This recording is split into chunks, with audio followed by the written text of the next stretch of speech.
How to get slime balls in Minecraft. So first you just need to simply find a swamp first and wait for it to be night. Now once it's night, you will see that there will be some slime that will spawn right here or somewhere in the swamp. And what you need to do now is just simply kill the slime. I'm just gonna slay some slimes right here. Now as you can see, they drop the slime balls just like that. So you just simply need to kill the slimes to get the slime balls. So I'm just gonna get one more right here. Kill the little ones. Now as you can see, they drop the slime balls just like so.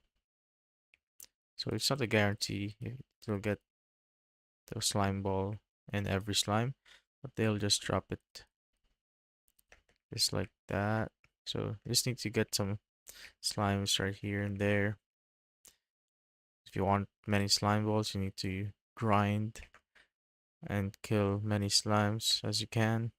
But that's how you basically get slime balls in Minecraft.